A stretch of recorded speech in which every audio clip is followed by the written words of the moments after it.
What's up, ladies and gentlemen? Welcome back to TDPHINSTALK, home of the real Miami Dolphin fans. I hope everybody's having a blessed Monday.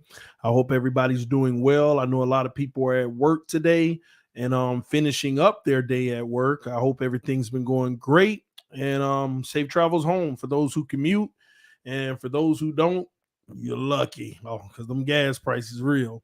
But I hope everybody's good. What's up, Chad Marchon? Check into the comment section. It's time for us to give a where are you from check in. So let us know in the comment section as we get started where you're from. Give me city, state, or country. If you're out of the country. Me, close to Tampa, Florida, ladies and gentlemen. Let me know where you all are from.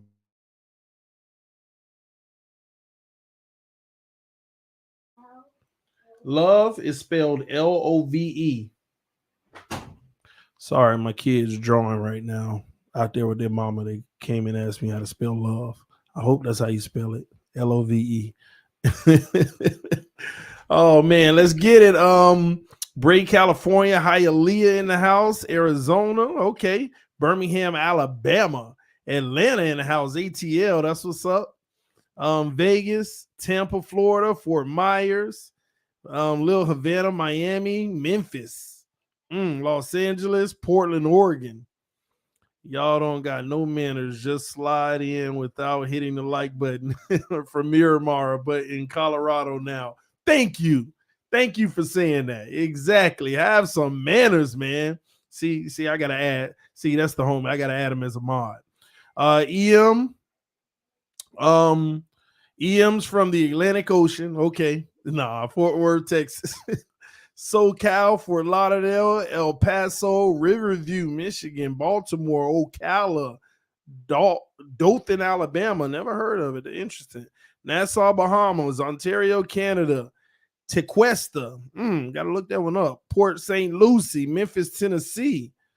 Let's see. Man, that's what's up. Muck City, Belgrades, man. Muck City. Oh, listen, man. I went to Hollandale High School in Broward County. And for some reason, when I went to high school, pretty much between 99 and 03, our football team would go to the playoffs every year. And in the first round, we always had to play Belgrade. And like 3 out of those 4 years, we would travel to Belgrade. Oh my gosh, boy. I'm telling y'all, ladies and gentlemen, that's why he said muck. And that's what we call it too, the muck, Belgrade. Soon as you get off the bus, you got flies and mosquitoes the size of birds. Boy, it ain't no joke, boy. It's like in the middle of the Everglades to me.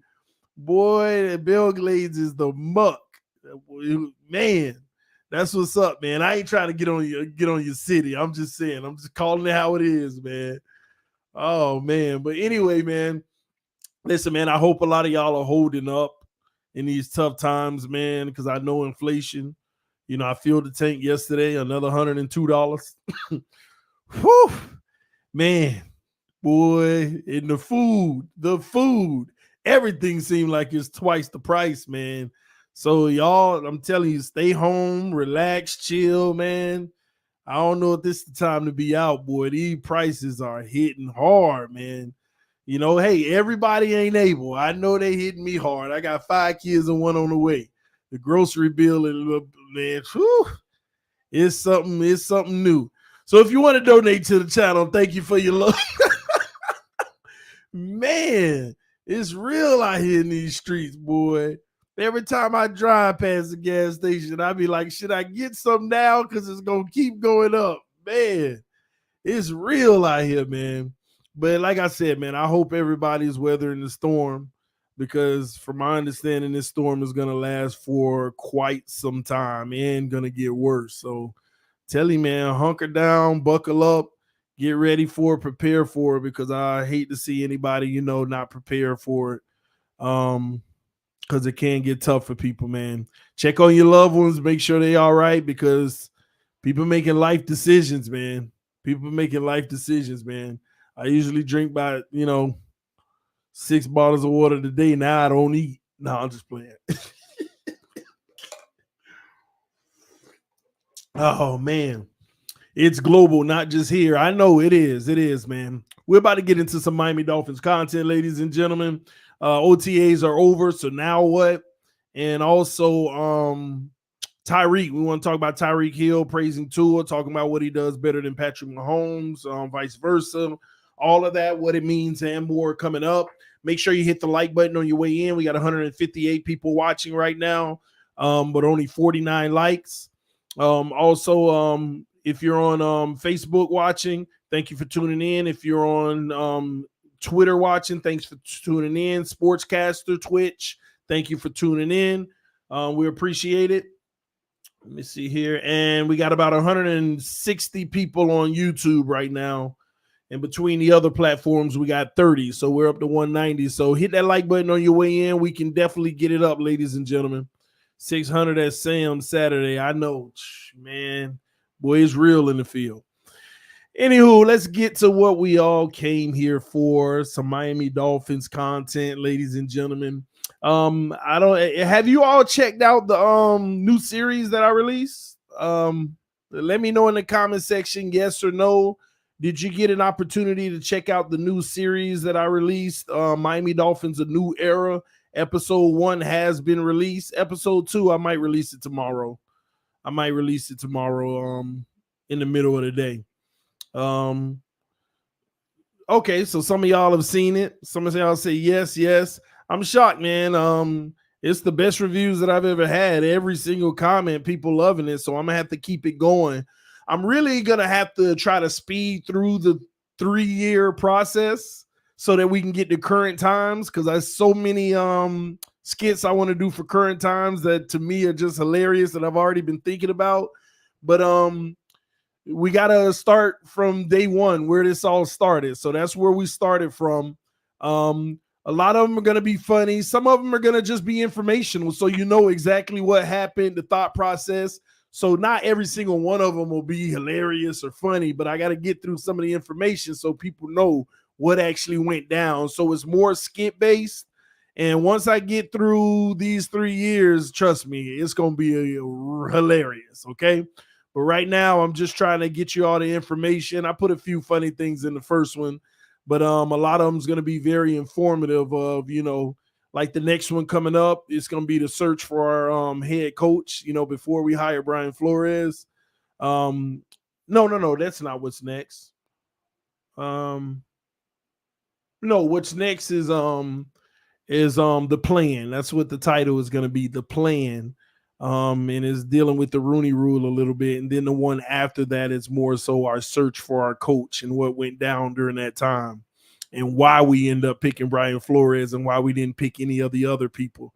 So you'll enjoy that. And then moving forward from there, it just keeps getting hopefully better and better. So if you haven't seen it, go to my YouTube page and click on the last video I did, Miami Dolphins, A New Era, episode 1. Hopefully you enjoy it. I think a lot of people really, really loved it. All right. TD, you forgot to add when they cut Rosen when you were live. Oh, no. It's coming to you. It's coming. As a matter of fact, the next episode was the first mention of Rosen. The next episode that I'm going to drop maybe tomorrow, it's actually the first mention of Rosen. So, yeah. Yeah, it's the first mention of him. I can't wait to actually put him on camera. So it'll be pretty cool. The Smoke Show in the building. What's up, Smokes? TD, it's Smoke. Man, we should have had Peyton and Brady. Listen, man, that's a whole nother stream we're gonna get to. All right. That's a whole nother stream. We got plenty of time. We got like 5 weeks, maybe even 6 weeks before they crank up and get back in the building. So we're gonna have a lot of conversations about a lot of things. But yeah, man. But check out the new series. Hopefully you enjoy it. Maybe I'll release it once it gets to 5,000 views. The first one. So even if you've seen it already, hold on, y'all. My son's asking me a question. What's going on? So that's not how you say love. I see it's LOVE, not LOEV. So L. So take the E and the V off, erase it, and switch them. Put the V first. Huh? And then the E. He all right, babe. You can close the door behind you, Carter. Sorry, got to be a full-time dad as much as I can. All right. I want my son to know how to spell love, be a little Mac. I love you. We gonna get to that. But anyway, but yeah, so y'all again, make sure you go check out the new series, and then I'll drop the next one once this one gets to about 5,000. Anywho, all right. So, ladies and gentlemen, the Miami Dolphins OTAs are over. What did we learn from the OTAs? It's simple, man. We learned that the defense, well, let me not say we learned. We ain't learned much, but we left with some optimism, pessimism, hope, doubt. So let's break that down real quick. First and foremost, we're hopeful that our defense is a reflection of what they did in OTAs, and if not better, because our starters weren't even playing. So we're hoping that that's what we get this year. We can get a healthy defense playing the way they did in the second half of last year and the second half of the year before. If we can get a 17-game season from our defense, we're going to the playoffs just because of that. If we can get a 17-game performance from our defense, we're going to the playoffs just because of that. So we learned a lot in that regards. At first, we thought Noah Monogamy was doing a whole lot better, but when you talk to, when I talk to certain people, it ain't no different. He's not. You could see where he's gotten better, but he's still getting beat. But it's improvement. I still don't want to write Noah Monogamy off because before he was out of place. His guy was catching the ball and he was 8+ yards away from the play. Now he's in the play, but getting beat. So it's improvement, but it still ain't on the level of what we want to see. And obviously he's going to be a backup, which he should be, but he's still one of the youngest guys, so he'll have the opportunity to develop. One guy that I didn't hear much about, I heard a few times. I need to add some more detail about him if they have any. Nick Needham. Nick Needham has really blossomed, y'all, as an NFL corner. And I want to see what type of step he takes this year. Is the consistency gonna be there? Are you like, we don't want any regression for Nick Needham. That's number one. That would be devastating because there's high hopes for him, just so you know. But if he stays the same, that's great. That is great. It's a head scratcher of, if he stays the same, is that good enough to be a starting corner in the future as far as a boundary guy to replace somebody? I'm not ready to say that. I'm not there. But if he stays the same, to me, he's a starting caliber, slot guy. He's a asset to the defense. But if he improves, and let me get y'all know I love using my scale of 1 to 10.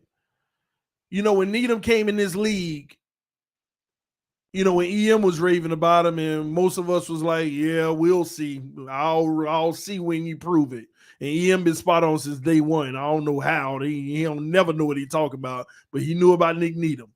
Broke clock always right twice a day, so we got to give him that. All right. But when he first came in, on my scale, he was a 1 out of 10. I mean, a guy that, camp body and will bounce around the league, undrafted. He's going to bounce around trying to make a team. And eventually 2 years later or 3 years later, he ain't even on the practice squad anymore. Move on. Good job being on the practice squad for 3 years in the NFL, maybe 2, and bye. And literally in his first year, by the end of that year, he rose from a 1 to a 4. And I know, well, that's still not good, but you got to understand his overall body became a 4 because he still had to live off early in that season. But if you notice the last 6 to 8 games, the kid was making plays. There's times he would still get beat, but he was making plays. And you said, there's been improvement. Can he come in the next year on a whole new level? Or are they like, oh, we just going to move on from him after this year? He was only here for that stint anyway. Especially when they read up Xavier Howard and they went and got Byron Jones. Yeah, they're going to go get another guy. Needham still, his days still numbered. But no, that's not what ended up happening. He put that work in. He bust his behind. And when he came into the next season, he was still the same 4 to me. But when he got on that field, Nick Needham legitimately became a 6. And I said, look at Nick Needham. Who is it? Okay. Out here making plays, huh, homie? All right. We know who you are now. Now you're a borderline, practice squad player or NFL reserve, but still not quite solidified because, longevity is what everything takes. And by the end of the season, I'm telling you, I know it may not be a huge from 5 to 7 games in the season. He was like a 6. And by the end of the season, you knew this guy was a 6.5, which is an NFL player. It doesn't mean he's a starter, but he's an NFL player. And then we all got really interested in him. Like Nick Needham held it down. In the very next year, I went to training camp, and he was all over the field, making plays. And what impressed me the most is when practice was over and everybody was like half the team headed into the showers, like a few linemen going into the covered field, putting in some extra work. Nick Needham was always 1 of 7. I'll just say 7 guys would stay outside on the field, working on the bag, working on the machine, doing this and that every single day, because every day it changed.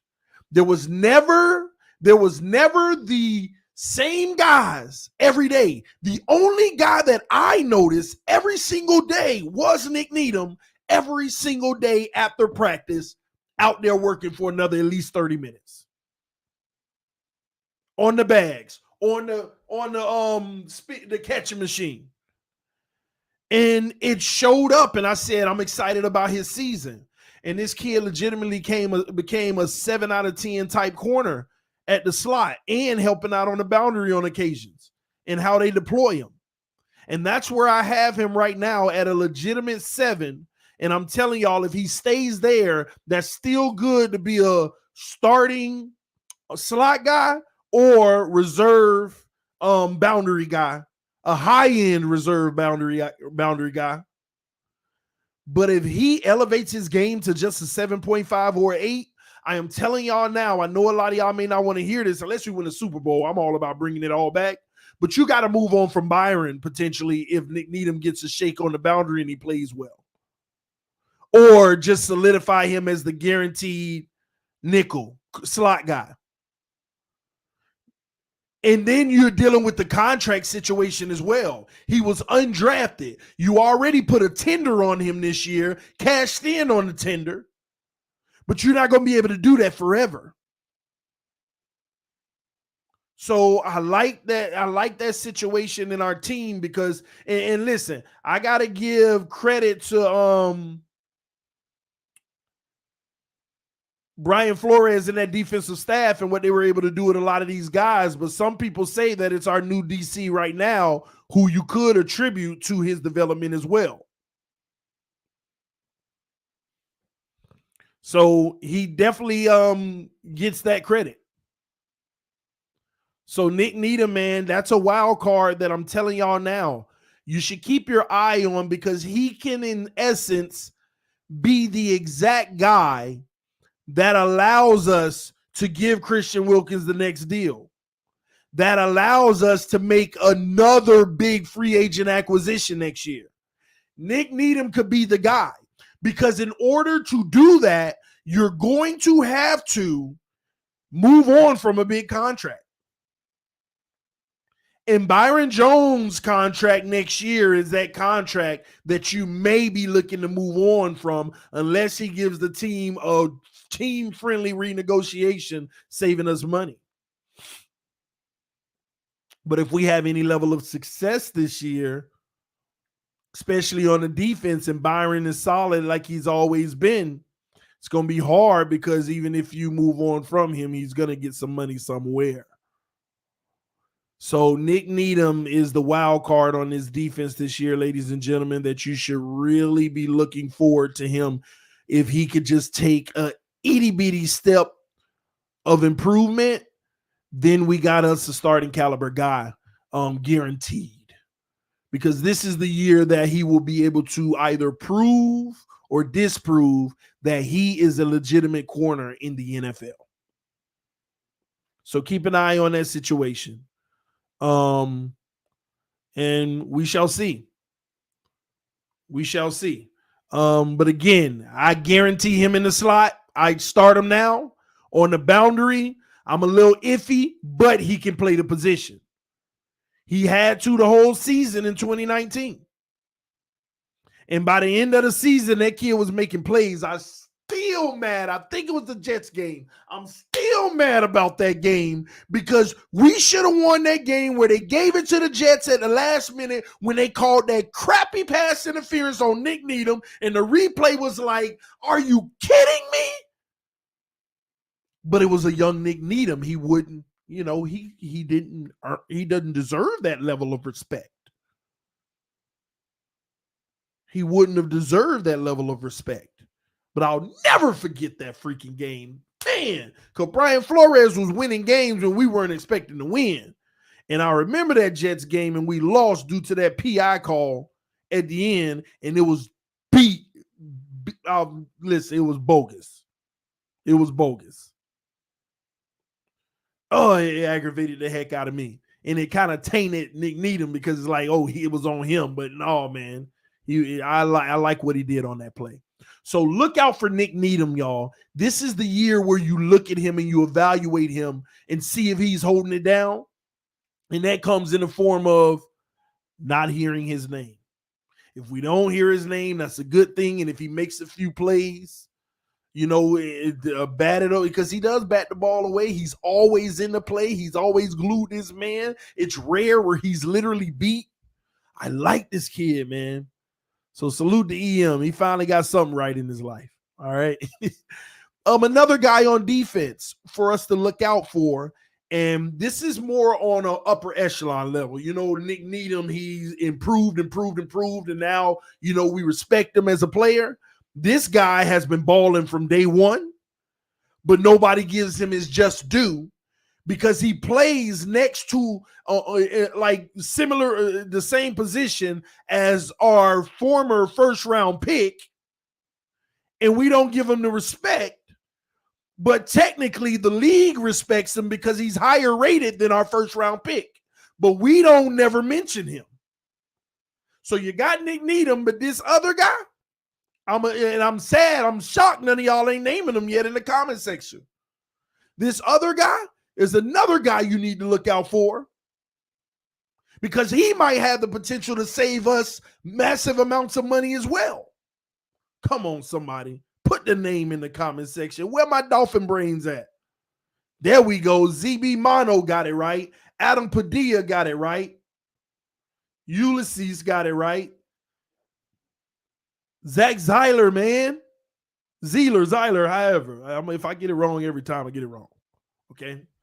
Even when I ask y'all which one is it, and y'all tell me later on, I'm like, which one is it? So y'all forgive me.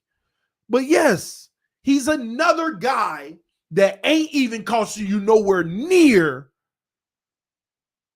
what Christian Wilkins is costing you. And technically is higher rated than Christian Wilkins. Now, I know some people say, yeah, but Christian Wilkins had 700 snaps. Zeiler ain't got that many. He got 500 and something. Apples or whatever. If you got more than 350, 400 snaps, you done played the position. The man got 500 plus snaps. It ain't like he's sitting on the bench. 500 plus snaps ain't sitting on the bench, ladies and gentlemen. And Christian Wilkins got 700 snaps. But Zyler got 5 something. He's short by maybe 180. But his productivity has been better. Not by far, but it's still saying a lot for the given fact that Christian Wilkins rated number 6 at his position and Zach Zyler rated number 3.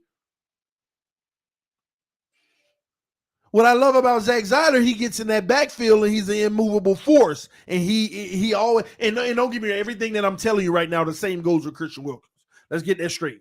But what I'm saying to you is you got a cheaper version who technically has more upside because of where he was, who he is, where he was picked up, has a higher upside, and is going to save you tons. This is how you build a dynasty, ladies and gentlemen. You have to nurture the Nick Needhams until the starting role one day. You got to take the Zach Zylers into the starting role one day. So you ain't got to keep paying Byron. You might not have to keep paying Christian. Now, don't get me wrong. I want them all. Right now, you're going to have Raekwon in the middle. You're going to have Christian on one side, and you're going to have Zyler on another. And then you're going to have Ogba on the outside and Phillips on the other outside. At least that's what we're assuming right now.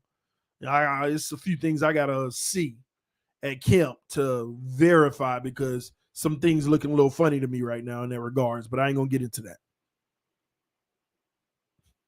So that D-line is nasty. But sometimes you got to be able to save money so you can keep the dynasty going. And if Zyler balls out this year yet again, we might be trading Christian Wilkins next offseason, ladies and gentlemen. And we might be drafting in the first. Oh, this is why Tua got to work out, because these are the perfect examples right here. We're going to talk about that in a second. But these are the perfect examples. If Raekwon gets the form and balls out and Zyler balls out, we already know Christian Wilkins is going to ball out. But now Christian Wilkins is worth a grand asset at a minimum of first-round pick. So now you go and you trade Christian Wilkins for a first-round pick. Now you got 3 first-round picks next year.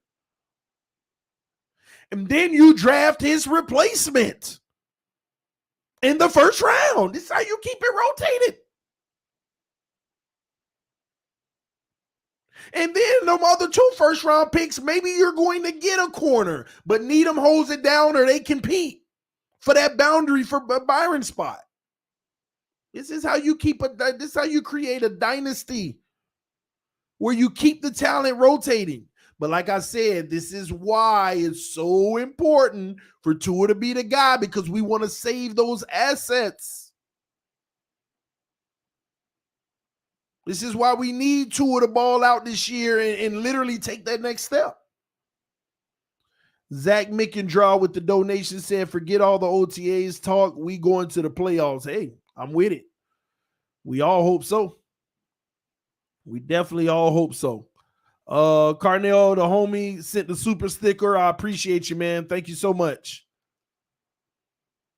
Kevin Lee with the donation said, what's all the Hill Tua Mahomes hype? All I hear now. We'll talk about that in a moment. But this is how you create a dynasty. So I'm telling y'all this for this reason. On the defense, those are the 2 positions that we need to be looking to potentially replace in the next year or 2. That's why Zyler and Needham are very important in that process. So keep an eye on those 2 guys. Linebacker position's real muddy right now. I don't even want to talk about the direction of that because I have no clue. We have to get some solidified guys that we feel are staples before we can really dive into the future plans of the linebacking core. Well, we got Channing Tindall. I said we got guys that are staples that are going to be around for a long time. We expect him to be, but we got to see him play in the NFL first. And the only other position on the defense is that Eric Rhodes safety position, what they're going to do there. Because what no one's talking about, I think Eric Rhodes still is going to start at the safety position, just so y'all know. I think he's still going to start if they decide to keep him on the roster. So that's a position that long term we're going to be looking for the backup to step up so that we can potentially replace that as well. But the defense is in a great position, a very healthy position. Offensively, it's not much that we can say, especially about the O-line, because they have to play together so we can assess where they are as a unit and how we are to move forward in the near future. The only position that we should be concerned about on the O-line is the left tackle position, because Teron Armstead is getting older. Don't think that this is a 5 to 10 year staple in our franchise. This is a move that could be as short as 2 years, ladies and gentlemen. It could be as short as 2 years. So keep that in mind as we continue. That we got to find the future at that position. And I personally don't feel like it's on the roster. I don't think it's on the roster. So again, in the offense, as far as the wide receivers, we're in the most healthy position we can be in. And those are interchangeable positions. But the more that we can save money and, make moves like the Needham, the Zeiler, and Christian gone and Byron gone and those type of things, the more we can keep weapons on this offense. I don't know if you noticed, but they ranked our running game very low this year as they ranked our run game as a preseason ranking like one of the worst in the NFL. And one of the main reasons we're one of the worst running games in the NFL, because none of the guys on our roster has truly been a bell cow without getting hurt. Every running back we have is injury prone. And also they're guys that have always, shared the responsibility. So they're going to rank our running game low. I know a lot of people put our running game really high as far as what they expect this year, but I think expectations should be simmered a little until they show us otherwise. That's my analysis on that. As far as the QB position, nothing to really worry about right now. We just got to give QB1 Tua Tagovailoa his opportunity this year. And I think he'll get a fair shot, though. That's the beautiful part about this.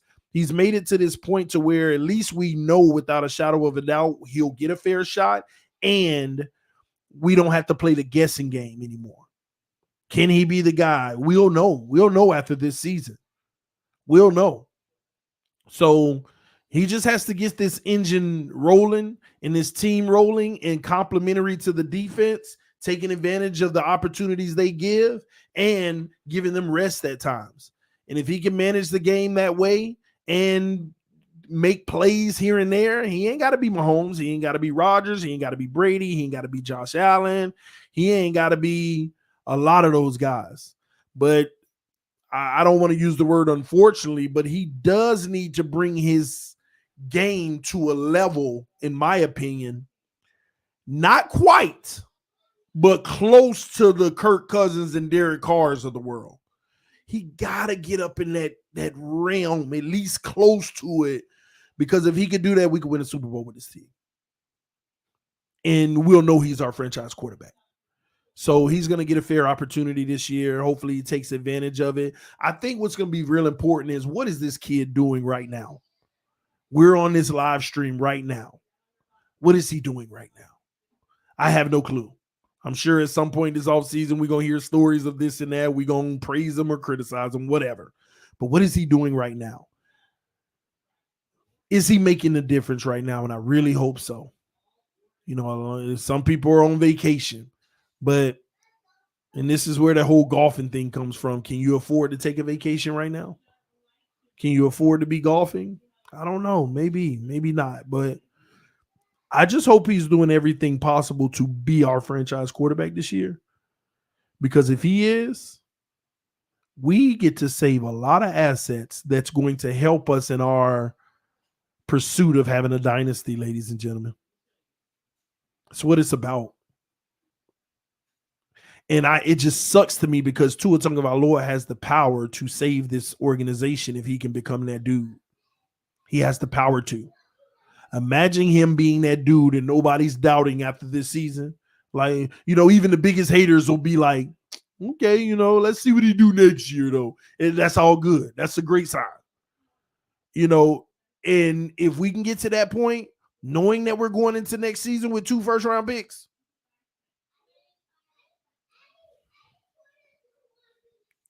this is how dynasties are built, ladies and gentlemen.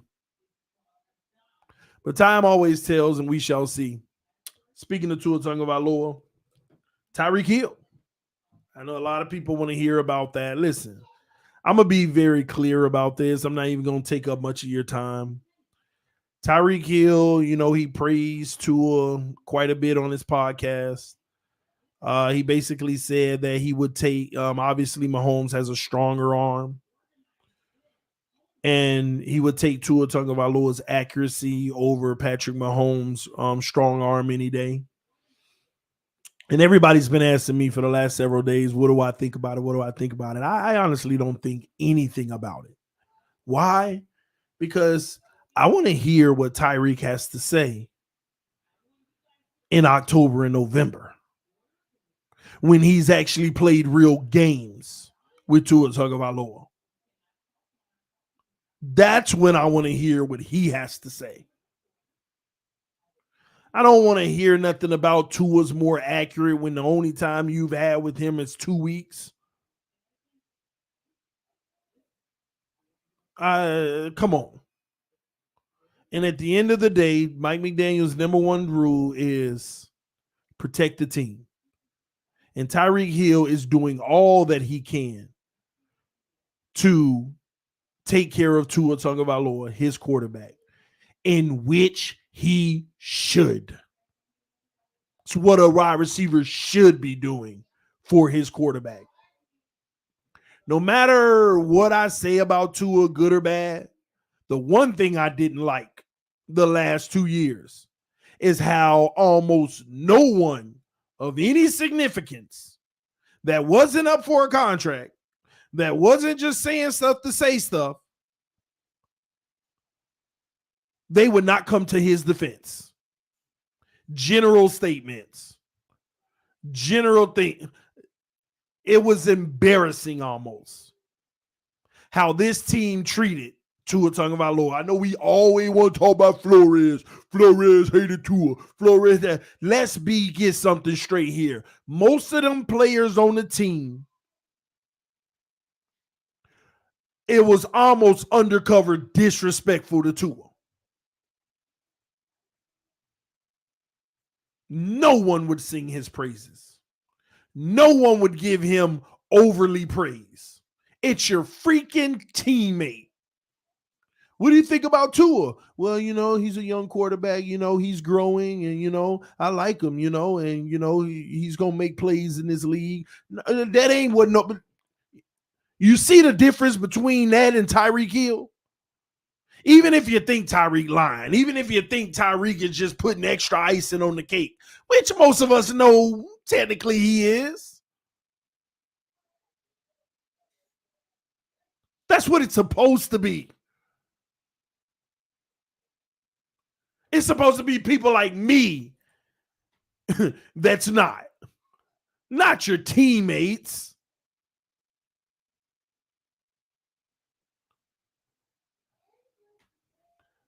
A teammate is supposed to say, what do you think about Noah Monogamy? Oh, I think the kid is special, man. I can see all the growth in him. He's going to be a real good pro in this league one day. I mean, you just look at his intangibles. He's fast. He's this and he's that. I play with him next to him anytime, man. I love the way that he gets it. That's what a great teammate going to say. You're supposed to leave that to people like me. Noah, oh, no. He need to get his act together. It's just terrible.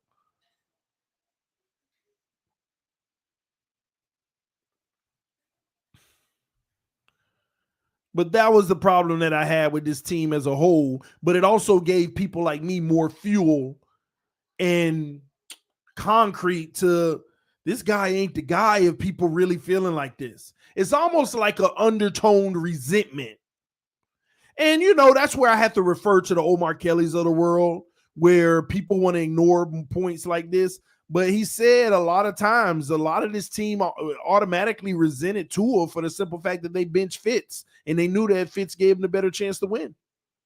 But we glance over that stuff. We don't think about that type of stuff. But a lot of those guys were rubbed the wrong way because Fitz gave us the best chance to win, but yet we kind of abandoned them. These players don't like politics like that. Some of these guys getting it out the mud. You think a Nick Needham would appreciate? That? Guys like that? And I know some of y'all like, yeah, but Nick Needham ain't the star on this team. But I'm saying, if Xavier Howard was playing like Noah Igbenogany for 8 games straight, you think Nick Needham would appreciate sitting on the bench? No.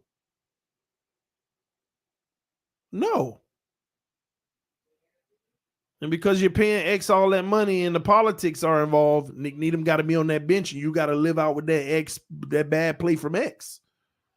But players don't like that mess. But that's the politics of the NFL. So a lot of those guys, they were rubbed the wrong way from that. And I think that's why they never had the endorsement. Now I think we get to a point where it helped with Jacoby, because obviously Jacoby didn't play better. And they probably feel more comfortable now to speak more out because it's the best thing that they may have in Tua. So we'll see how this year goes, man. But the whole Tyreek thing, he's just doing his job, what he should be doing. But none of that matters. Tyreek got to get on there. I mean, and this, the one thing that I don't like about it, I kind of do like it.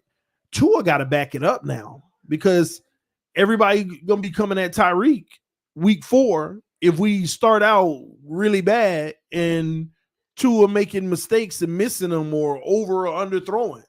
People going to be every single chance they get putting the memes and everything.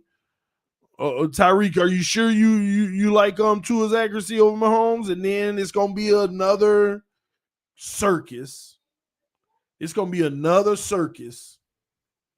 And now Tyreek in the middle of the circus, and they clowning him. So Tua got to back it up, man. Aaron Davis with the donation said, TD, I can't wait for Tua to move on to the CFL. Man, let me tell you something, bro. I couldn't disagree more, man. Real Dolphin fans out there, what we need to come to the realization of is, if you don't believe in Tua and you don't think he's the future, like myself, and I've admitted that many, many times, we need him to be. Let me say that again. Let me make sure I understand this. Even if you don't believe in Tua and don't think he'll be the future, we need him to be. We need him to be. Let me tell you one thing I'm worried about. If he ain't the guy and we got to move on, let me tell you what I'm worried about. We might have to use all them draft picks and more to replace him with somebody worth it. Like take a Lamar Jackson, right? You got to use all that draft capital. Then you got to pay Lamar. Let's get that straight too. You ain't keeping Christian Wilkins. And now you also can't draft his replacement. You are going to move on from one of those corners, and you can't draft a replacement. Stuff like that is going to have to take place. Now, will we be a better team? Yeah, but for how long? Too many first rounders on this team that's going to need their money eventually, and if they don't get it, we got to move on because we're strapped. Bringing in a guy next year only gives us 1 year to win a Super Bowl. Because after that, every year you're going to owe some people some real money.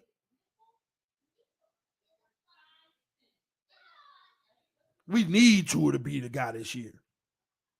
That don't mean we believe he will. I mean, I've never backed away from what I think. But I'm dead serious when I be telling y'all I hope I'm wrong. I need to be wrong. My evaluation is my evaluation. I know how to separate the two. My evaluation is my evaluation. I just hope that evaluation ends up being wrong. Technically, my evaluation has been 100% correct. But he needs to change it now. He needs to change it. So, Tua Tagovailoa, you just joined. Y'all ain't even in preseason yet, so which means the only thing you've done was catch passes from him running routes in spring practice, at the very least. I mean, that's all. That's all you've got to go on.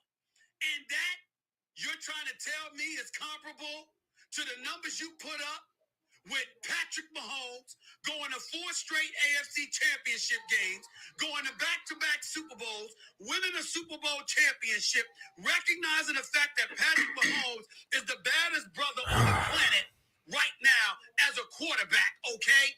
And you're going to try to tell me a dude that you've never even played a preseason game with is more accurate than Patrick Mahomes?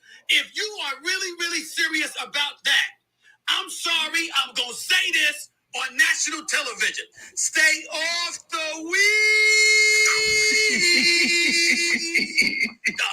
And I don't know, I ain't trying to accuse Tyreek Hill or anything like that.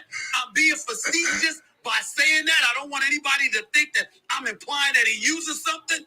But that comment is so asinine, so utterly ridiculous, so beyond the pale that the brother really should be tested immediately if he's serious about that. Tua Tagovailoa, you just...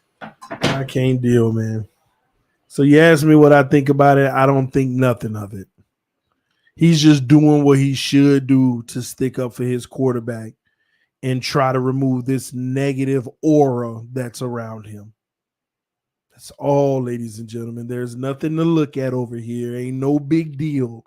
Ain't nothing wrong with Tyreek saying that. But he did open himself up for people to look at him like, are you serious, bro? You sell it out now. Almost. That's what people thinking now. Tyreek out over there in Miami selling out because they made him the highest paid receiver. That's what people are thinking now. So, at the end of the day, I've been saying this for 2 years now. No matter who you are, again, I don't have a problem with Tyreek defending him because he's just trying to remove the negative aura around the team and Tua. He wants some momentum going into next year. He's tired of all of that, right? But why is it so hard for people to realize that there is only one man that can change Tua Tagovailoa's narrative? There is only one man that can change his whole narrative. We could argue about this, argue about that, argue about this, argue about that. There is no matter how somebody can say he trash, somebody can say he sucks, somebody can say this and that. At the end of the day, there is only one person who can change the narrative. And that's him. And again, I ain't talking about Tyreek. He doing what he's supposed to do. He got paid to do this, okay? But all these people out here, these Tua thugs, trying to fight people, mad at people, hating people on behalf of Tua, stop. You cannot change the narrative for him. No matter how much you hate on somebody and pick on them and call them names and try to get at them and all of that, you can't change the narrative.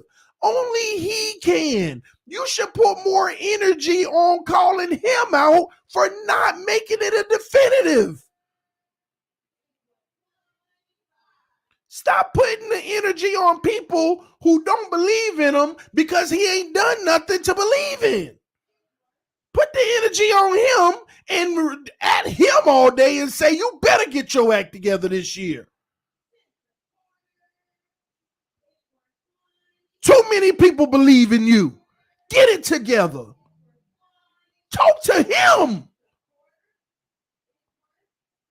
People trying to change the narrative through other people. No, only one man could change that narrative, and that is him. I've been telling y'all this for 2 years. TD, why you always tough on Tua? I'm waiting on him to change the narrative. And my favorite is this.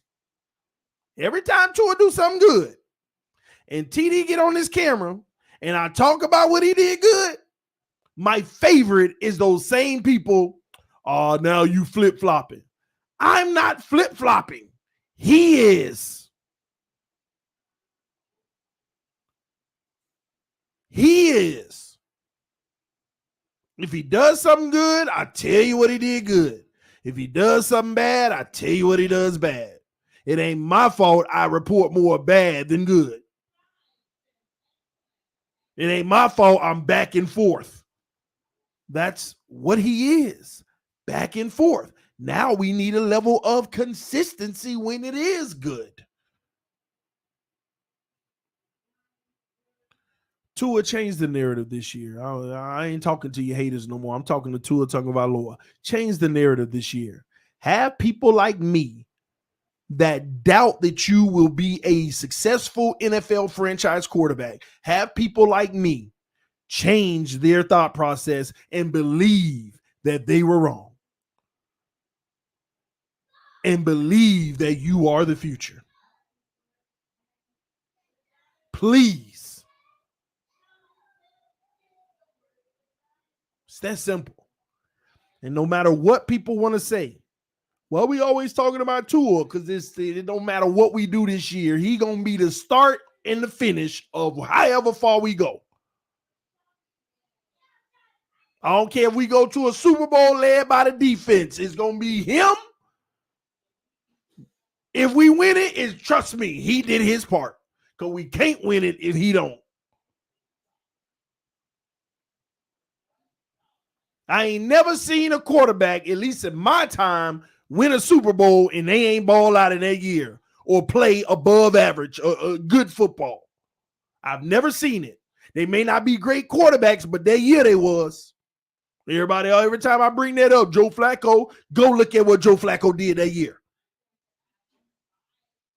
It was a out-of-body Joe Flacco experience.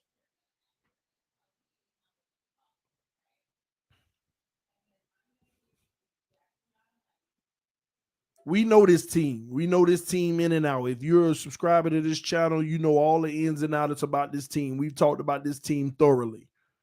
Why don't we talk about other people? We talk to everything there is to know about Noah if you already followed this channel. You know everything is to know about Nick Needham, Byron Jones, who we hope stays healthy coming into this season, Xavier Howard, who we just hope stays healthy, Eric Rowe, contract situation.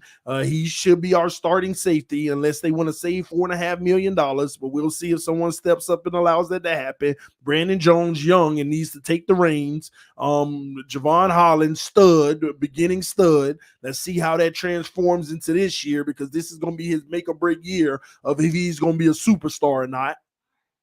We know this team.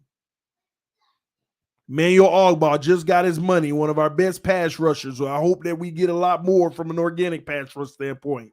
Jalen Phillips, this needs to be his breakout year. He ain't get the playing time that he needs, and now this season he should. Let's see what we get. Is he the future? Christian Wilkins, you know all there is you need to know. I've already explained it. Zach Zeiler, I've already explained it. Raekwon Davis, can he get back to rookie form and exceed that? We've already explained it. We know. We ain't got no questions on this team. We talk about the whole O-line. I'm leaving the whole center situation with Connor Williams. I'm leaving that alone, seeing how it works out because I don't know how it's going to go. I don't know what to say about it other than let's see. Left guard, we don't even know who's going to be there. Robert Jones, we don't even know. Left tackle Armstead ain't much to talk about. He's a 2-year rental. He gonna lead the way. Hopefully he don't get hurt. It's that simple. Robert Hunt, young, upcoming, bright star. This year, will you be a Javon? You and Javon Holland are the two guys on the team. Are y'all about to be superstars?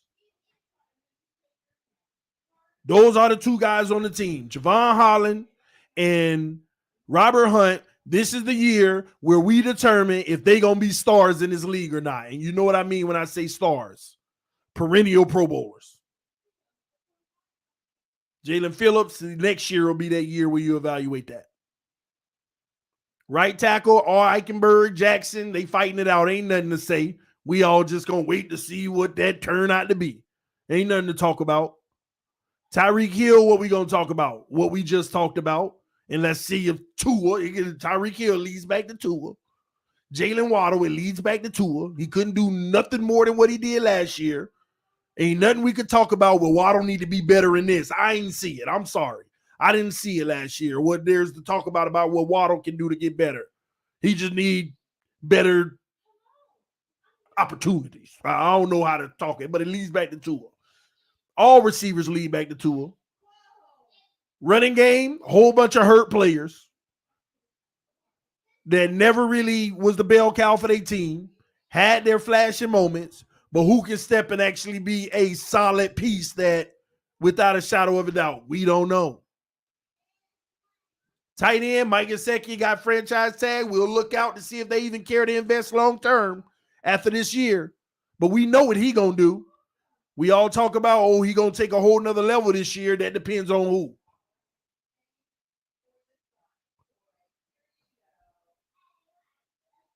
Hunter Long, ghost. See it when we believe it when we see it. Shaheen, all of them, placeholders.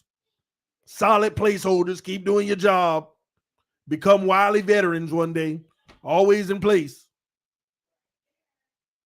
It's that simple, man. There ain't much to talk about because we know this team. That's why it always leads back to Tua Tagovailoa, because what we do this year is going to be heavily dependent on how he does. How he does, man. And we shall see. If you're a real football fan and you really want to know how this team is going to do this year, you should be more interested in the other teams. You should be interested in who has the best secondary that could actually contend with us. Most of us don't know that. What's the top 5 secondaries? Are they in the AFC? What about the linebacker and front sevens? Who got the toughest ones that might stop our run? In your own division, the Jets, the Patriots, Buffalo, or in our own division, all 3 of them. But we don't talk about that stuff so that we have a realistic expectation on what our weakness is, what other people's weakness is, what our strength is, what other people's strengths are, and why some of these games would be tighter than we think. But you know what we typically do? We got Armstead and Tyreek. We're going to be the truth. Typical Dolphins, right? Typical Dolphins. We can go get 2 great players. Another team will get 4, but we don't recognize it, and we just think we're going to the Super Bowl. You need to know what your opponents have. And we're going to talk about those type of things. We're going to talk about Buffalo. We're going to start to pick their team apart, get to know why they always got the advantage. Where are they usually taking off on us? Did we get better in that area where we can counter it? Same with the Patriots.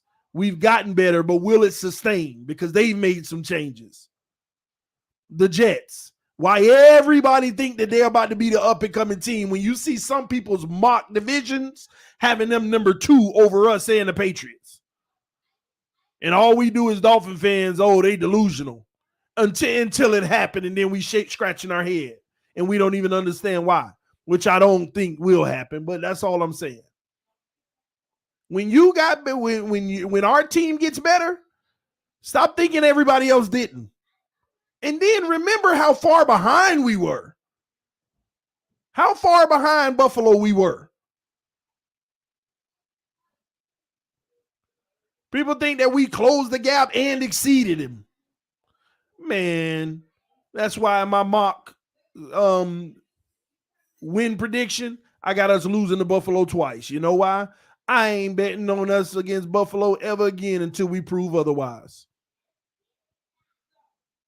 Until we prove otherwise. And hopefully we do that this year. Tired of losing, man. I'm tired of losing to these teams. I'm tired of it. I'm tired of losing to some of these teams, man. Freaking crap, man. We'll read some of these comments. Do you aim with your right eye? Yeah, if you right-handed and left-handed. I don't know what y'all talking about.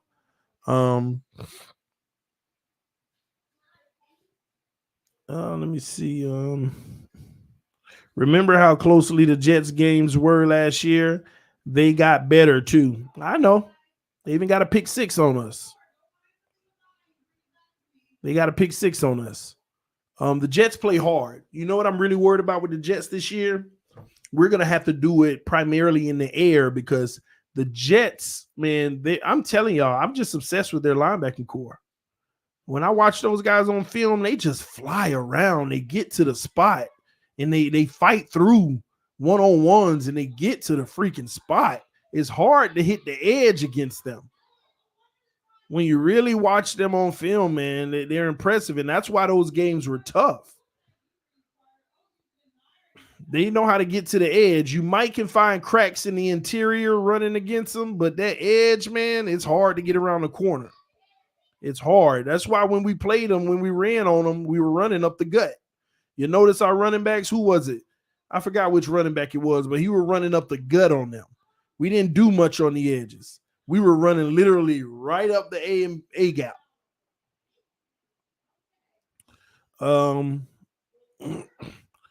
We cannot look at close games last year and games we should have won. Every team can say that. We got better, but others in the AFC got better too. It'll be a crazy season. I agree, Steve Rose. I ain't gonna put Ross on you. But here's what's even tough about it. Other teams got better, but more teams got better. You know, you always look forward to your 6 teams that got better, okay, but more teams got better on top of other teams getting better. Like this AFC just became like a powerhouse, a madhouse. Everybody gonna be beating up on each other. Everybody's gonna be beating up on each other. It's gonna really take some great game planning and stuff to really make it do what it do this year. Duke had 100 against the Jets. Yeah. You were running between them tackles. He was running on the inside. I remember Duke was gashing him on the inside. NFL feels like AFC is stacked compared to the NFC. I agree. That's what I don't like about the 49ers situation. The NFC looks like a cakewalk. But let me say this about the NFC. The NFC East may save us to a degree because the Cowboys should be in the fray. Like if they don't make the playoffs this year, man, you just need to scrap the whole thing. If the Cowboys don't make the playoffs this year, they need to go in full rebuild mode. And I'm going to tell you, Dak Prescott could very well be on the trade block next year. Mark my words, ladies and gentlemen. If the Dallas Cowboys don't make the playoffs this year, Dak Prescott could be on the trade block. You might come in the next season where Dak Prescott, Kyler Murray, Lamar Jackson, Ryan Tannehill, that's just a few of the guys that could be on the trade block, including Kirk Cousins potentially. All those guys could be on the trade block. But they should make the playoffs. But the Eagles may be in the playoffs. I don't know about Washington. The Giants, they shouldn't. I don't have no faith in them. But who knows what Dayball is able to do if he finds some success, but I doubt it. But the NFC East 3 of them teams could make it. Depending on what Washington does. But yeah, your normal culprits, Green Bay should be there. The Bucks gonna be there. Dallas should be there. The Eagles should be there. And Arizona should make it this year. I don't know if they will, but they should. So there's some teams, man. We'll see how it all works out. But that's only 5 that I just named. And I know I'm tripping. I know it's some other teams that why am I forgetting the Rams? That's 6. Then you got Minnesota, that's 7. That's probably your 7 teams right there. And I know I'm probably missing another one. A whole nother one. But it'll still be tough, but I just hope San Francisco falls on their face. But we'll see how it goes.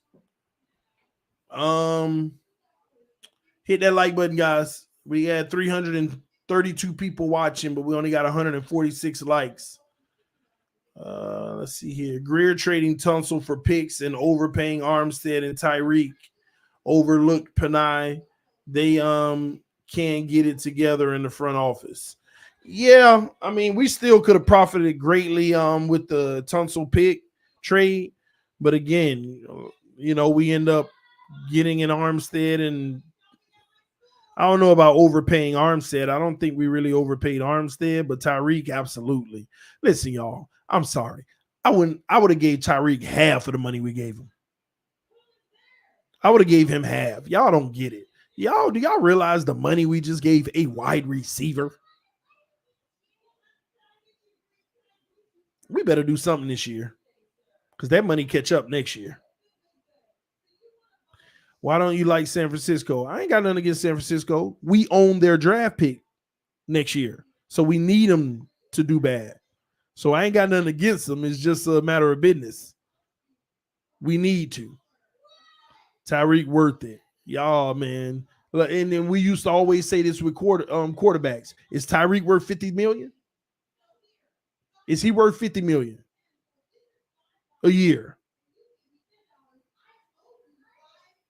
Don't say, oh, he worth it. Man, let me tell y'all something. I have a whole different philosophy on that. People say, but you got to understand how he impacts a game. Miss me with that. If he impact the game that much, he should have 2,000 yards every season. He's a perennial 12, 13, 1,400 yard receiver, like the top guys in the league. But we literally fell for the bait because, and think about it, Tyreek should have got Christian Kirk money at best. But we let Christian Kirk money decide the market, and we went for the bait. I'm sorry.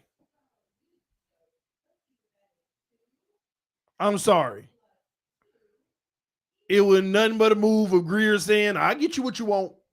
As long as I'm here after this year if it fails.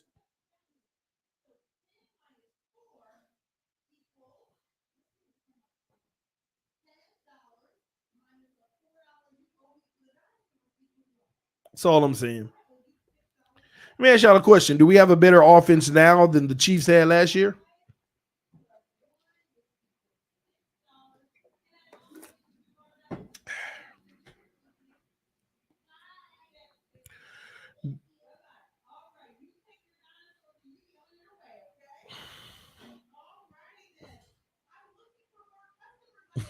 Somebody said, yeah. Okay.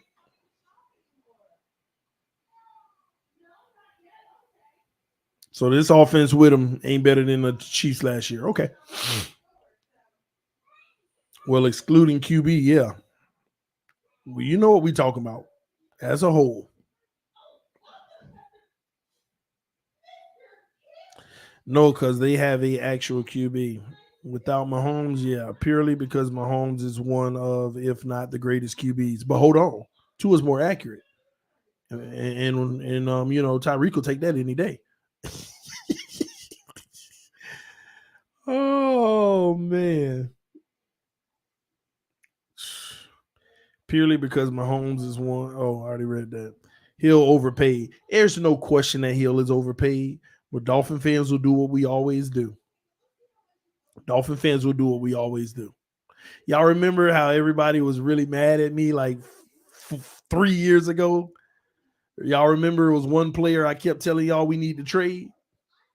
I kept saying we need to trade this person. I don't care if they get better. We going through a rebuild. All we doing is wasting money. We going to be paying them due their prime while we losing. Y'all remember what player I kept telling y'all we need to trade? And he's still on the roster today. He's still on the roster today. And here we are 3 years later, 3 years worth of money has gotten us where? Has gotten us where? It better work this year. Because if we don't win a Super Bowl with Xavier Howard, it's my whole point. It's always been my whole point. And the same thing is going to go with Tyreek now. Now we have to. Because if we don't, you got a best corner and a best receiver, like top 5 in the league on both sides. You got to do something. You got to do something. At least get to the Super Bowl and lose. You know what I mean? You got to do something special. You have to. Hill impacts the offense way more than any stats will show, and you know that. Oh, I know, Jacob, but not for $30 million. See, his stats would get him $15 million a year. All them other intangibles, tack on the 5, give him 20, but not for no 30. Not for no 30 million. So yeah. But so all I'm saying is he's overpaid. I know his impact. But at 30 million, I don't care what he do. I don't care what he do. Overpaid. Ain't no different from these quarterbacks getting 50 million. Overpaid. Overpaid. Y'all just don't see it because that's what the market says. Yeah. And every time a team go at the market, they wonder why they can't win. Unless it's a 1-year situation where they go for broke and they know they're going to be cap strapped in the future.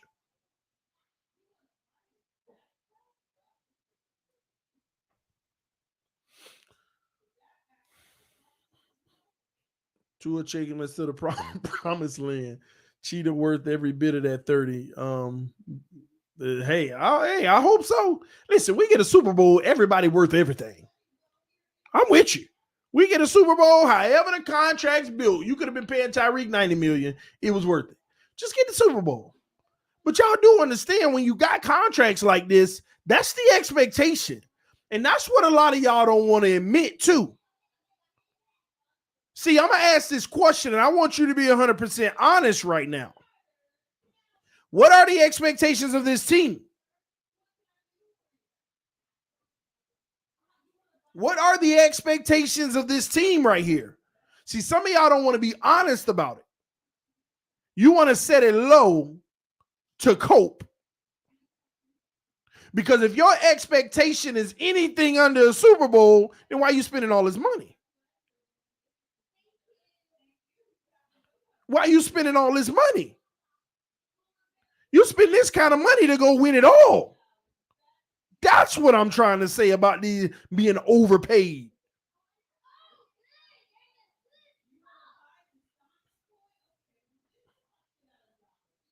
That's what it's about. Your expectations are to win it all when you're spending this kind of money. And the way this roster is set up, it's a 2-year window, this year and next year. The way that this roster is set up, it's a 2-year window, ladies and gentlemen.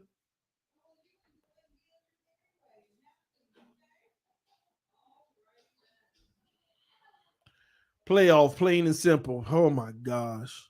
So Brady Jackson, you mean to tell me we can go to the first round and lose just like we did the Pittsburgh about 10 years ago? And hey, mission accomplished.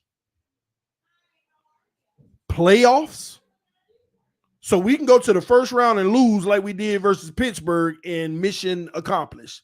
And another thing, how you expect this team to get better next year? Ain't got no more money.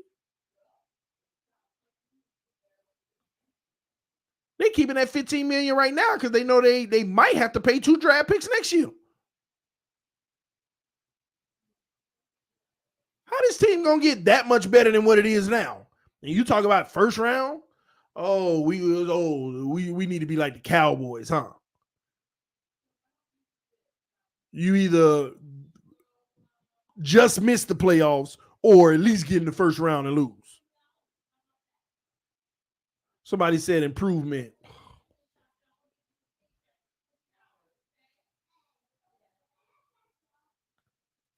See, this is what the issue is. The expectations of Dolphins fans. Our expectations have to be revisited, ladies and gentlemen. I'm sorry. Y'all need to stop. Get it together, Dolphin fans. The expectations need to be high, not improvement.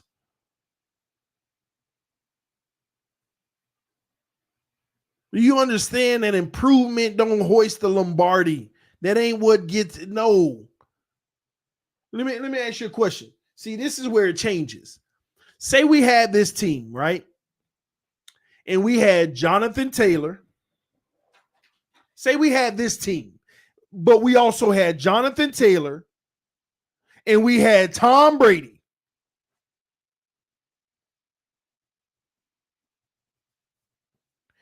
And matter of fact, let me add Aaron Darnold. Say we had the same team and we had Aaron Darnold, Tom Brady, and Jonathan Taylor. What would be the expectations of this team? What would be the expectations of this team then? Improvement? Okay, I got him. Improvement is okay. Well, we made the playoffs, even though we lost in the first round, we improved. That would be okay.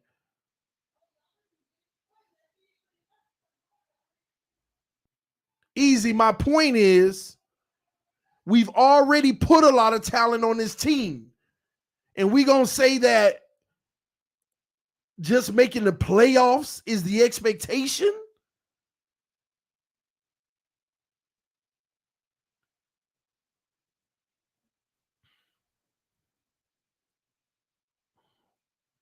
The roster that we've assembled, ladies and gentlemen, I am sorry. This roster should be at least at a minimum championship round. Yeah, John D, randomly adding elite players because I'm trying to understand where this gauge level for what your expectations of the team are.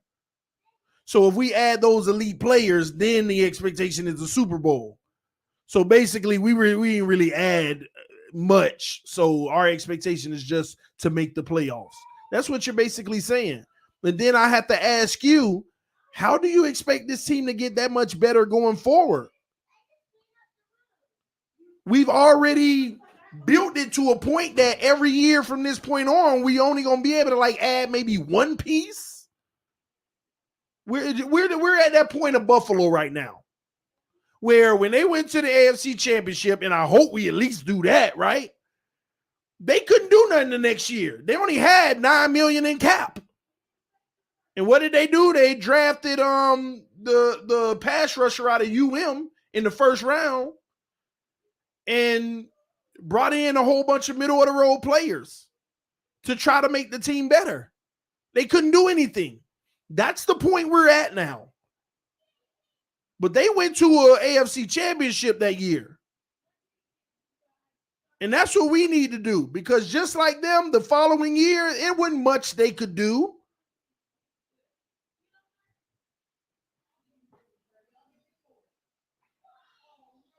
And they didn't even make the AFC Championship this time. They actually regressed. They went to the conference round or division, whatever.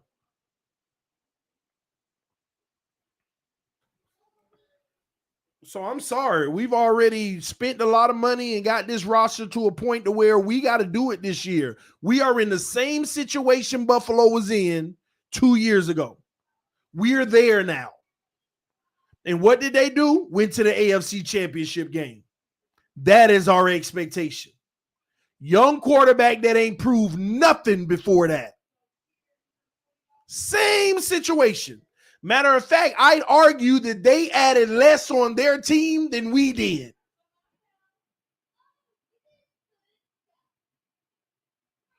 They added less on their team than we did. Before they knew Josh Allen was the guy, our roster now is better than what they had then.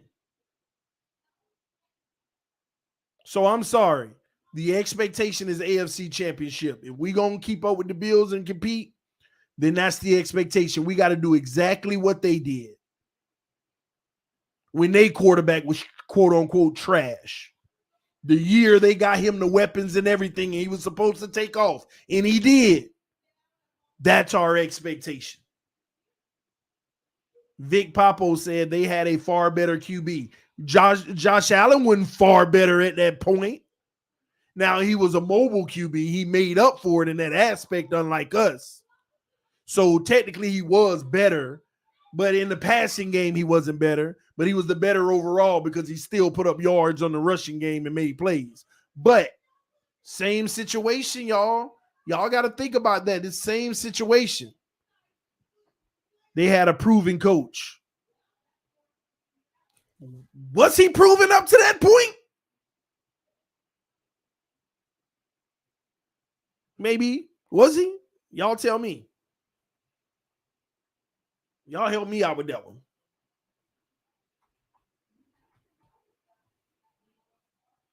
Y'all going to have to help me with that one. Was he a proven coach up to that point? The truth is no.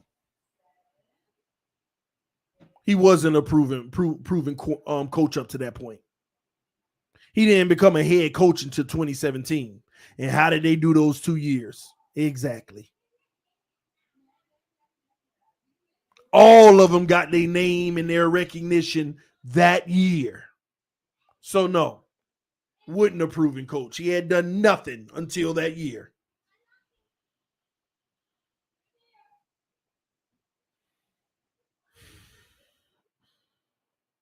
You can't really say Bills regress. They actually played at a higher level. No. I get your point. They did play at a higher level, but as far as where they went, they regressed. See, y'all have to understand, regression is, what's the word I want to use? Is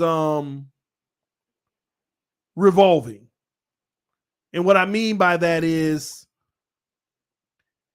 you can play better and still regress. TD, that didn't make no sense at all.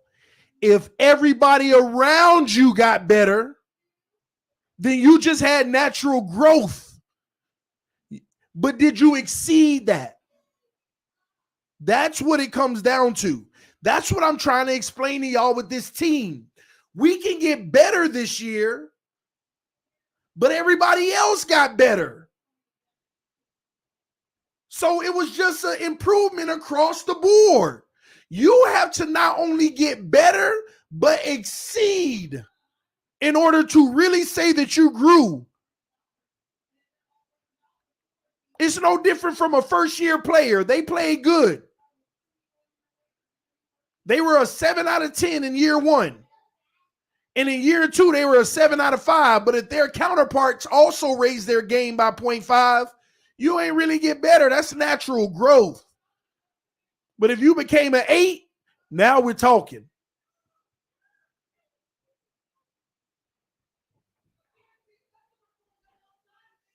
Now we're talking. It ain't just about, we can get better and have 10 wins.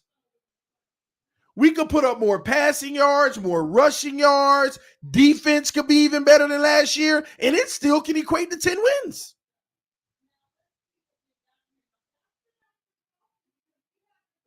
Because the rest of the league also got better.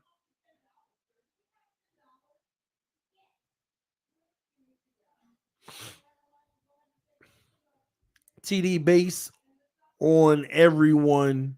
Flores was holding down Tua and Changeli. They are not in the picture right now. Right now, but now how good is Tua? Well, first of all, that's the biggest lie ever. Flores was not holding back Tua. What you need to understand is Flores actually had the offense create a system specifically for Tua. The man went and got his quarterback coach. The man went and got people tailored for him. What y'all see, this is what a lot of people don't realize. If Flores would have put Tua in a pro set, he wouldn't be a Dolphin today. If he was in a pro style offense and they were like, okay, let's not hold him back. It is what it is. He wouldn't be a Dolphin today. But what Flores did, that's the one thing Flores always wanted to do no matter what, is win. Win. So what did he do? Put him in a basic system where we could win. Because you know what? I know he can give me, if we make him throw the ball between 0 and 5 yards, he going to at least give me 4 out of 5 completions in a short pass. So keep giving me my 4-5 yarders and keep getting first downs. And hopefully it worked. Most of the time, the only time we truly failed is when we ran, it didn't work. And then they put a 3rd and 8 on them, 3rd and 9 on them. Unless it was against a Tennessee and he got all 3 throws and still failed. But people need to stop that, man. At the end of the day, they created an offense specifically so that he would look halfway decent.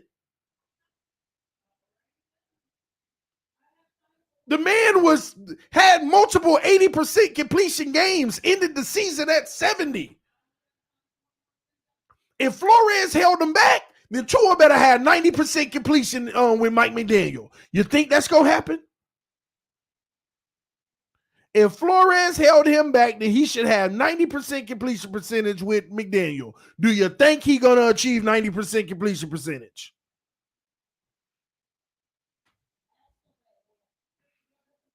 Come on, man. Stop just believing the narrative. A coach holding you back. Give him all the worst plays. I want him to fall flat on his face. When they're giving him easy stuff that he can complete, that ain't holding him back. The only thing people rave about with Tua is his completion percentage, which they turn into accuracy. If it wasn't for Flores' offense, he wouldn't have had that.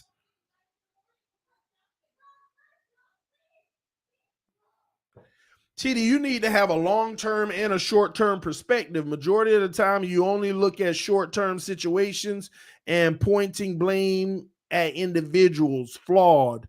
Well, Stone, I totally disagree. I think the way you're looking at it is flawed because I actually have long-term and short-term perspectives. Just because both of them don't fit what you like. See, my short-term perspective with Tua is that he wouldn't start day one and he wouldn't start into this league as a great quarterback. That's been proven. My long-term perspective, ladies and gentlemen in the comment section, since this is probably one of the newest people that watch, I said if Tua has any level of success, what year would it happen in? Put it in the comment section, ladies and gentlemen. I said, what year would it happen in? If Tua was to have any success in this league, what year would it happen in? Put it in the comment section. Because everybody who watched this channel and know all the narratives or my opinion on everything, they know. So what you see in the comment section coming up will prove to you how many people in unison know what my long-term perspective is. You see all those threes? You see all those threes? I said if Tua's going to have any level of success in this league, it's going to happen in year 3. Now, let me bring you back to a short-term perspective. The problem I have about his year 3 now is I said he'd be a great pro in year 3 only if we allowed him to fail for the first 2 years and put this kid in a pro-style system, an NFL pro-style system. I said for the first 2 years, if you put him in an NFL pro style system and you allow him to fail in it, because he would have badly, because Tennessee game, primary pro style. Every time we play Buffalo, they kick us out of that RPO and it's primary pro style, and he look his worst. Just like Zach Wilson, last year, pro style. These young kids need to come into this league playing a pro style system, not these one-off systems like RPO and all of that. They need to come in this league, struggle for the first 2 years in a pro style system so they can see it all, see all the different defenses you're going to run into, all the different sets. Because all them other things are easier. It's easier with the RPO, that stuff. You can bring packages. Those should only be packages. So the reason why my long-term now on Tua ain't good, because now he got a whole new system again. And he might be great in this system eventually, but he only going to get 1 year. So what's wrong with my long-term perspective being I don't think he's going to work out? And I'm telling you all the reasons why. Because now he only going to have 1 year in this system and he got to get it right the first time. When he hadn't proven to intellectually be capable of doing that. That's why we all living off of hope now. So my long-term perspective shouldn't just be giving you a take on hope. It's giving you what I actually believe. So that's my short-term and my long-term. So that's why I say I believe that you're actually looking at it the wrong way. And I actually agree, Steve Rose. TD is always about long-term and big picture. Exactly. Why do you think I always had conversations about dynasty, about moving on from Byron next year because Needham might be able to take over, moving on from Christian potentially because Zyler might be able to be the guy to take over and draft somebody. My take is always long-term, to be honest with you. I just ramble all day about the current. Hey, this is what's happening right now. Here's the take. I'm very balanced when it comes to short-term and long-term perspective. You just got to listen better or listen more. You might be new. So if you are, you'll see that over time. You'll definitely see that over time.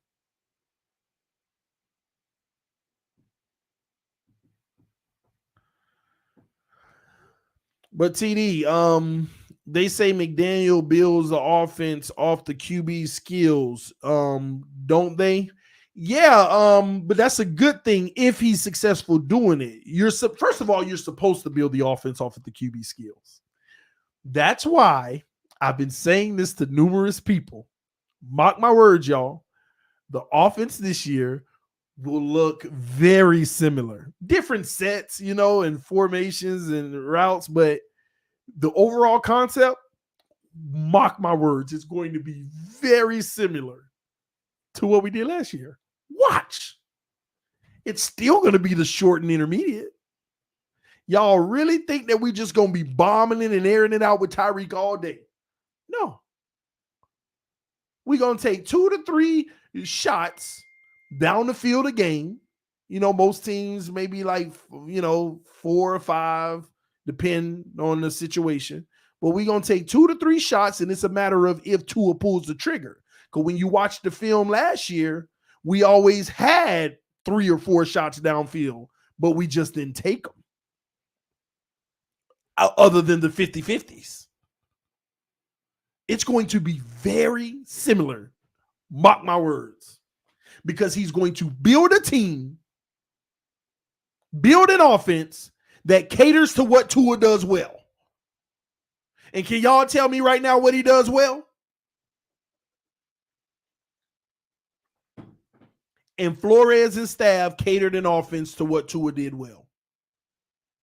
Whether you want to believe it or not.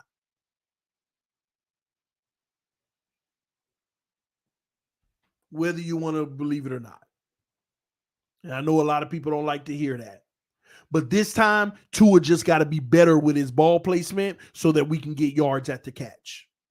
Why you think McDaniel said what he said? Why Tua said what he said? Me and Mike, we went over 200, throws. some good, some bad, blah, blah, blah. And this offense is going to be built on yak. It's going to be built on yak. So his ball placement is where he's going to need to make improvements. It's going to be a very similar system, but the ball placement has to be on point. You still going to get your slants. You're going to have, the only difference is you might have a lot more staggered routes now. 2 guys running in one area, one guy stops while the other keeps going, making the linebacker have to decide, do I keep following this guy out of my zone or do I sit down on the underneath? And Tua gets to decide, what is the linebacker doing? Oh, he sat down, let me throw over the top. Oh, he went over the top, let me hit it underneath real quick. You're just going to see a lot more staggered routes and motions. Daddy, I'm hungry. Oh, let mommy know, okay? I already did. Wait. Did you eat your lunch? You ate all of it? What time is it? Okay, you're going to be eating in 8 minutes, okay? Okay. All right. Hey. Yes. Mom, where are the store game? We're not going to the store today. I'm talking about the store game. Toy game, what? I said the store game. I don't know what you just said. I said the score is, it said. On your tablet? No, I said the shop game. And we are not dealing with a tag with. The red store? No. Your toy? Yes. But mommy said that we would do that. Mommy said yes. I know, but we gotta wait, okay? But the store is closed. The store's not closed. The store closed late at night, okay? So the talking and And you gotta get your hair done tonight anyway, so you're gonna have to sit down on that couch for about 3 hours.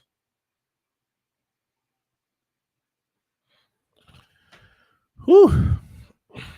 Pick a guy, let it fly.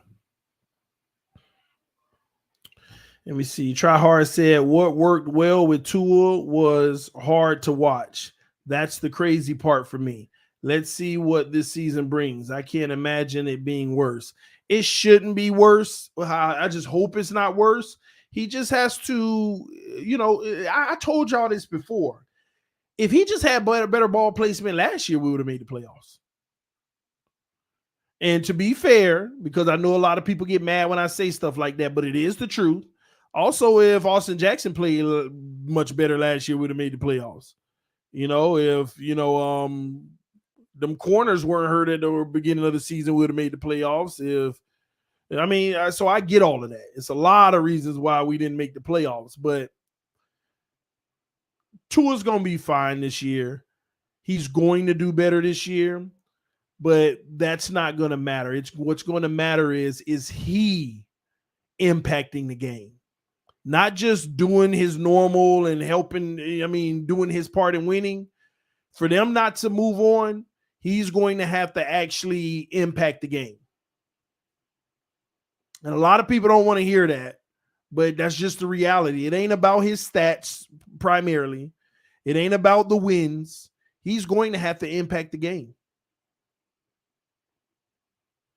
And we'll see how that goes. I don't know how true it is, but if it's true that the Miami Dolphins were offering Sean Payton $100 million, they had their plan in place. That's crazy.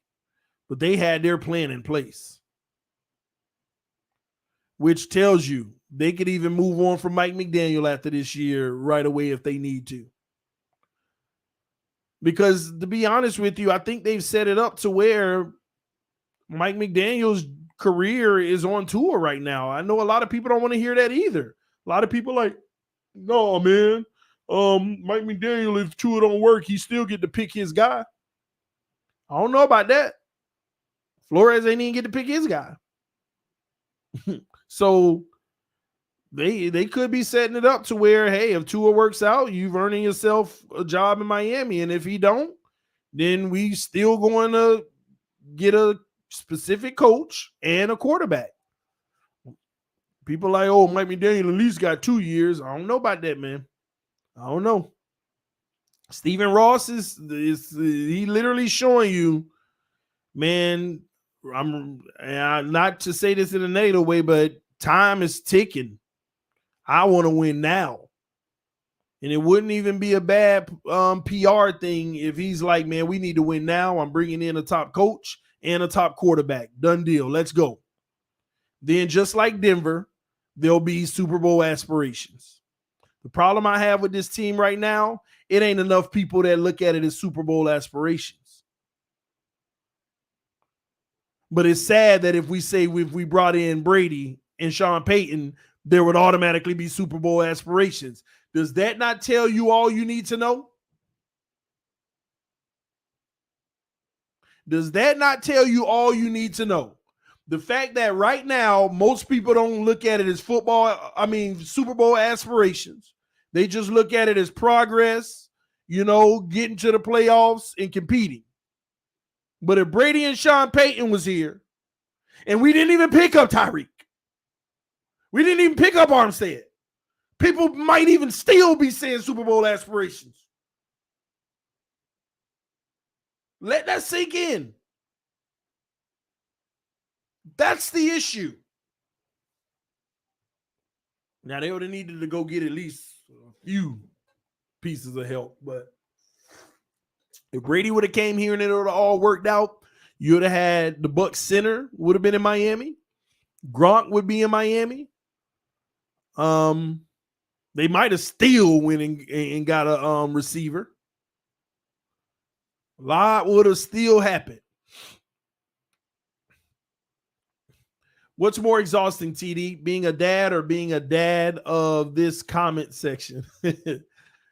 I love both, but I love being a father. Because I wasn't always a great father, and every day I try to be better. I'm trying to be better than yesterday. So being a father is the best. So what's more exhausting would have to be the comment section there. But it ain't even exhausting. It's really, you got to understand, people think that I'm annoyed or people in the comment section get to me.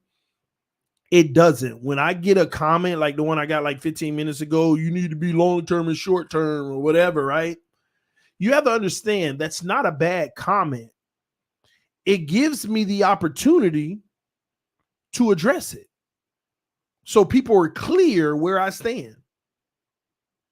See, what's happening in our community, a lot of people want to lie and insinuate my narrative. But my narrative have been clear from day one. I rarely give definitives, by the way. I tell you what I believe, but I don't give definitives. And people will try to steer the narrative. Like the same person right now in the comment section, they must be bothered because I addressed their last comment. Because they just wrote, TD, you too negative, see a psychiatrist. It doesn't bother me when they say stuff like that, but I get to address the negative part. I'm just honest. And in today's world in 2022, where we're being overrun by cupcakes who think that being honest, when you're honest and they don't like it, it's negative. And they can't decipher between the two, it gives me an opportunity to address it. And it all stems to one thing: feelings. When someone says something and it hurts their feelings, like, think about it. If you disagree with me and think that I'm just not a good analyzer or analyst or I don't know what I'm talking about, a grown-up, a mature person would tune me out and say, I'm not going to listen to him. I don't think he knows what he's talking about at all. Like, I can't stand his verbiage. I mean, I can't stand who he is, how he is, blah, blah, blah. Unsubscribe and go. But you got to sit back and ask yourself, why do they stay and yet come in the comment section just to tell you You don't never know what you're talking about. And if I never know what I'm talking about, that means they listen to you all the time and they show up just to tell you that every time. Why is that? And I'm going to be offended by a person like that? Think about it. But it gives me an opportunity to help them, because whenever I basically put them in a place, it's therapy for them. They say, I need to see a psychiatrist. But what type of person does that? What type of person does that? If you don't like the message, turn the channel. But they stick around just to tell you they don't like it. What type of person does that? And I need to see a psychiatrist. Oh boy. Oh boy.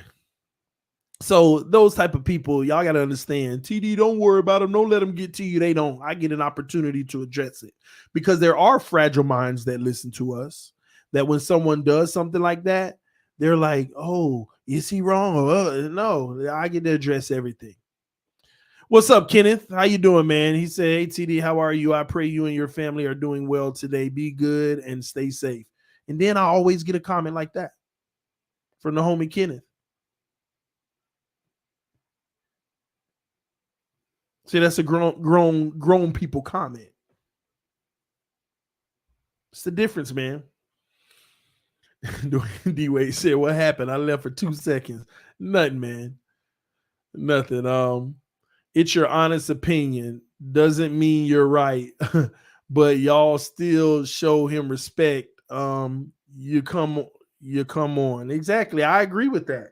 I always give my honest opinion. It don't make me right. And what do I always say? Time will tell. That's the beautiful part about it. I give you my opinion.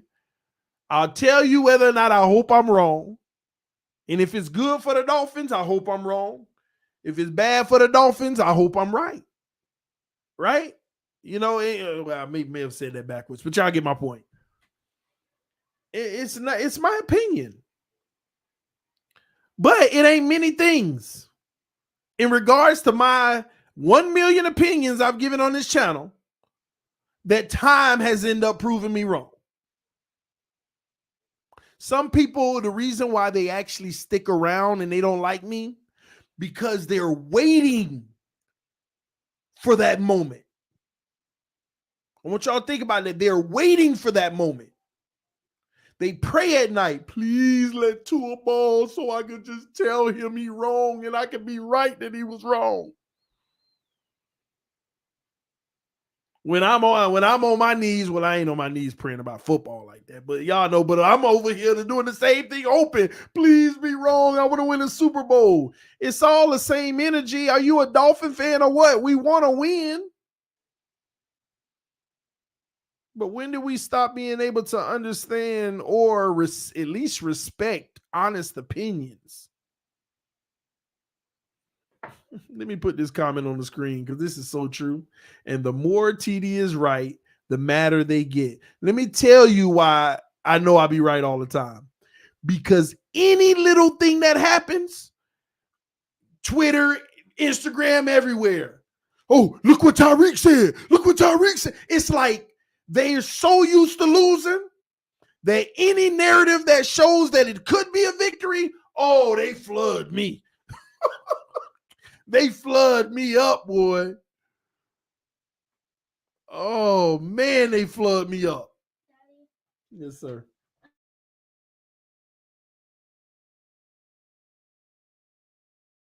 All right. Go get it. You can get it. And get your step stool, okay? Get your stepping stool. Now hold on, TD. Besides Tua, this team could be a Super Bowl contender. Yeah, but we still got some other things we got to tighten up on the team. So, like, again, depth at the cornerback position, because if X or Byron goes out, I like Needham, but then who's gonna be in the slot? I don't know. We have yet to see great levels of play without those two guys on the field. So that's the area. If Raekwon don't come to form, we can still have an issue up that middle. with a true nose tech. Ian made a good point why he was like, we need Hicks. Hicks is gone now. That would have been a good move. And also the O-line, we still don't know what to expect. So this narrative that, hold on, TD, you know, besides Tua, we're still Super Bowl contenders. There's a lot still that we got to see. There's a lot we still got to see. We'll see. Time will tell, though. It always does. Who is this? Antoine Sanders with a donation. I don't see a comment, though. I appreciate you donating. EM said, nah, y'all need to stop with this TD is ever right nonsense. Y'all need to stop. TD ain't never right. Oh, boy. EM, man, you have never won a debate on this channel, bro. I mean, one. I think it was one I gave you. I think it's one I gave you. You know, I ain't know if it was you or the evil twin. I don't know. But hey, man, another thing, y'all, I'm going to tell y'all now. EM be dodging me, man. We be having debates on the phone. We be going at it. Then I'd be like, well, let's go live about it. And he'd be like, nah, I ain't going to never say that publicly. I'd be like, why? Why are you scared to tell the truth about Tua? But that's neither here nor there. We gonna leave that alone. It always go back to Rosen. Tyreek practiced with Mahomes and said he thought he was trash. It's hard to take Tyreek serious then. Did you guys already talk about Jack Deal Rio? No, we haven't. I saw something about it, but I don't even really know what's going on with that. Is something additional happen? I haven't really been paying attention to that. Whatever. Not sure, man. Yeah, okay. Yeah, he always dodged me, y'all, but it's all good, you know. It's all good. All right, man. Y'all make sure y'all hit that like button again. We got 312 people watching, 211 likes. Again, if you haven't checked out the episode of Miami Dolphins, A New Era, where I do my skit base of this team and what we've been through as a team, excuse me, make sure you go check that out. And we want to try to get that to 5,000 and 500 likes. And then once we get that, we're going to drop the episode number 2. So make sure you go check that out. TD always schools EM. I know, man. I take him to school. But he learning. You know, that's one thing I can tell you. I'm a good teacher. He's learning. You know, now instead of him disagreeing with everything and being wrong, now he's more so, I hate to agree with TD, but I have to, you know, as much as it pains me to agree with TD. See, you see how it's shifting? He's starting to learn. EM, you're getting it, man. I'm proud of you, man. I'm proud. EM is the Nick Needham of the Dolphins community. You know, back then we didn't want him. Now, okay, he's starting to learn a little bit from me. So it's all good, man. He's getting better. You know. So hopefully this year he'll break out and actually know what he's talking about 100% of the time. Oh, man. But again, make sure you go check that episode out, all right? He was fined for comments on the Capitol insurrection.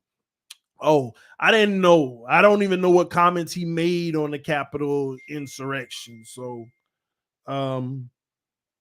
y'all will have to he can't. Hello? I see it now. I got it. Yeah, I'm not sure as far as what he said, but y'all can let me know. Y'all ain't ever heard me say that. Yeah, whatever, EM. TD, stop telling people to unsubscribe just because they don't agree with you, even if they offend you. That's the beauty of the channel. Like this, it's beneath you to tell people to unsubscribe. Mo, see, this is what I be talking about. Mo, I have never told anybody to unsubscribe to me because they disagree with me. If you can't stand me and you want to be disrespectful in the comment section with your comments, see somebody saying you need to see a psychiatrist., it may not bother me, but it is disrespectful. See, what you're saying, somebody saying you need to see a psychiatrist, it may not bother me, but it is disrespectful. See, what you're saying, somebody saying you need to see a psychiatrist, it may not bother me, but it is disrespectful. See, what you're saying, somebody saying you need to see a psychiatrist, it may not bother me, but it is disrespectful. Why? See, and this is what I be talking about. People, I mean, what are you interpreting? I don't tell people to unsubscribe because you disagree. We can argue and we go back and forth, but don't be disrespectful. And that's why I say, why are you here? I'm about to drop the link. Let some of y'all come in. I'm gonna have a brief 2-minute intermission. While I'm dropping the link, I'm gonna play something real quick, and I'll be back in about 2 minutes, ladies and gentlemen. So here's the link. Come in if you want to have a conversation, talk about some of this stuff, and I will be back in literally about 2 minutes. All right. See y'all soon. Love you.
All right, y'all. I'm back. But unfortunately, I'm not back. We actually gonna end the stream and wait until this evening because I was wrong. We actually are about to head out to the store.